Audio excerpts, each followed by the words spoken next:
Assalamualaikum warahmatullahi wabarakatuh.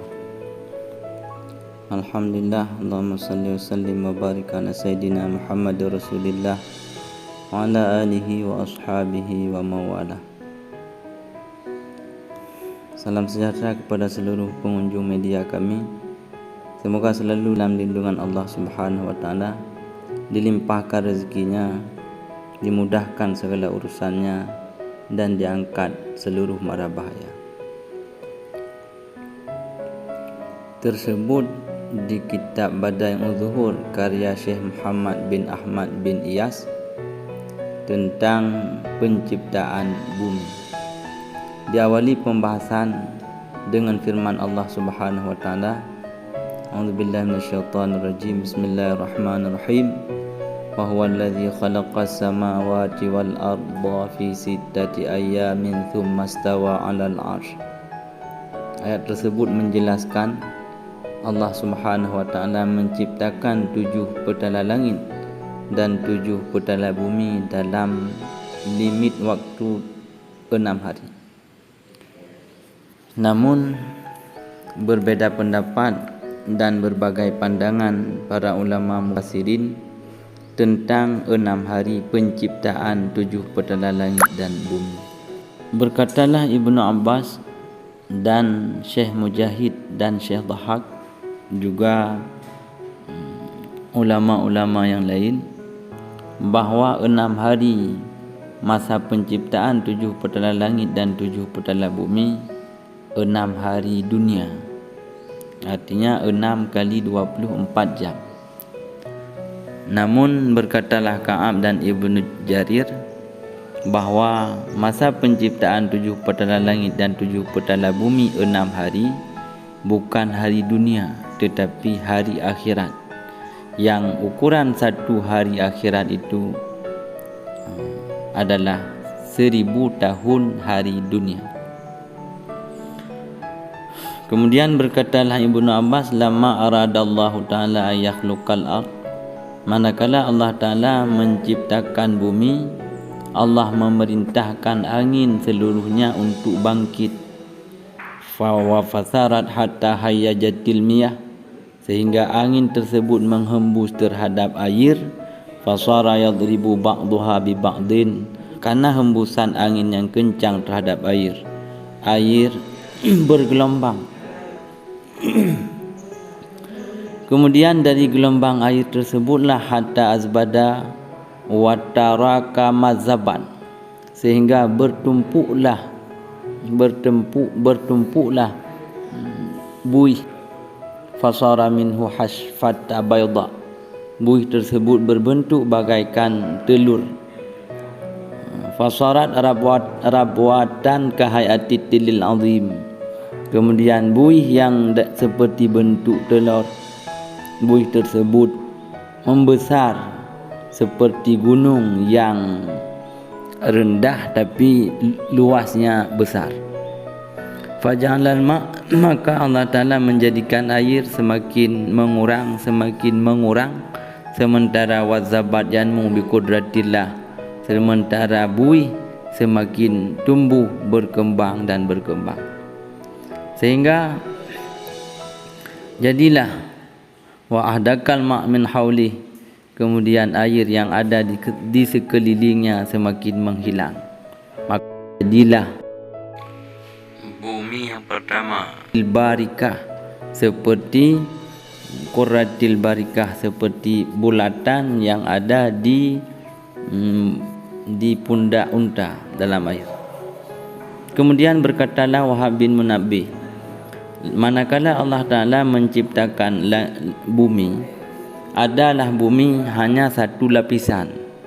Kemudian fafataqaha, Allah membelah lapisan, yang satu lapisan tersebut, dan menjadikan 7 lapisan.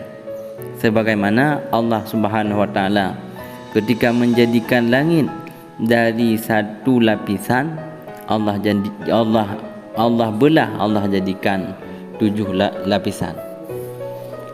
Pernyataan Wahab bin Munabbih bersumber atas firman-Nya Allah Ta'ala, fafataknahuma wa ja'alna minal ma'i kulla syai'in hayy. Yang jarak antara satu lapisan dengan lapisan yang lain memakan waktu perjalanan kaki 500 tahun. Wahab bin Munabbih melanjutkan, ketika Allah Subhanahu wa taala membelah bumi dari satu lapisan, Allah jadikan 7 lapisan. Maka adalah lapisan yang pertama bernama dengan nama Ad-Yama. Sementara lapisan yang kedua bernama dengan nama Basita. Lapisan bumi yang ketiga bernama Saqila. Bumi yang keempat bernama Batiha. Bumi yang kelima namanya Hina. Bumi yang keenam namanya Masikah. Dan bumi yang ketujuh namanya Atsura. Dan berbeda pandangan, berbeda pendapat dalam tentang permasalahan nama bumi. Menurut versi Sa'labi, bumi yang kedua keluar daripadanya angin. Wasakanuhu umam, di bumi yang kedua dihuni banyak penduduk juga, yang dikatakan kepada penduduk bumi yang kedua dengan nama At-Tamas. At-Tamas, makanan para mereka itu makhluk yang berada di bumi yang kedua. Makanan mereka adalah min luhumihim, daripada daging-daging mereka. Adapun minuman mereka min dimaihim, daripada darah-darah mereka. Kemudian Sa'labi melanjutkan, wa tabqatu salisah sakanuha umam. Di lapisan bumi yang ketiga juga dihuni banyak makhluk. Wujuhuhum ka wujuhi bani Adam, yang muka mereka seperti muka kita anak Adam. Wa afwahuhum ka afwahil kilab, sementara mulut mereka seperti mulut anjing. Wa aidihim ka aidi bani Adam, tangan mereka seperti tangan kita manusia. Wa arjuluhum ka arjulil bakar, kaki mereka seperti kaki lembu. Wa azanuhum ka azanil bakar, telinga mereka seperti telinga lembu. Ala wa ala abdanihim sya'run, di atas badan mereka seperti bulu kebiri, bulu biri-biri, yang bulu tersebut lahum siap menjadi pakaian bagi mereka. Dan ada yang menyatakan bahawa hari mereka merupakan waktu malam di waktu kita. Kemudian malam mereka adalah di waktu siang kita manusia. Sedangkan watabaqatur rabi'ah, di lapisan yang keempat juga dihuni banyak makhluk yang dikatakan orang kepada makhluk yang menghuni bumi yang ketujuh dengan nama Hilham.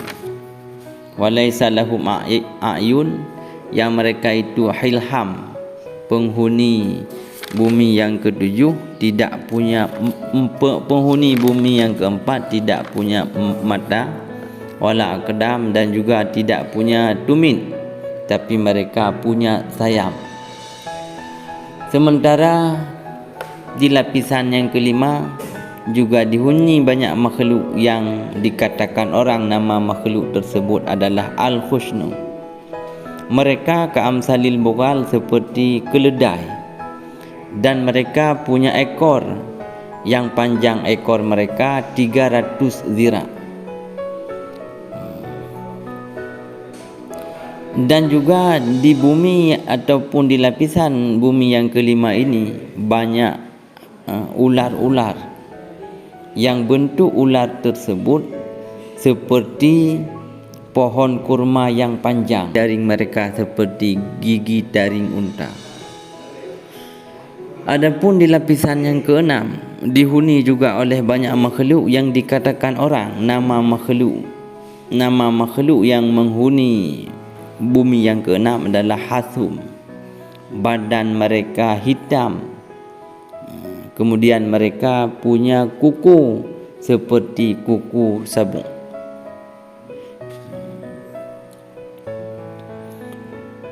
Sementara di bumi yang terakhir yang ketujuh merupakan tempat iblis laknatillah dan para syaitan.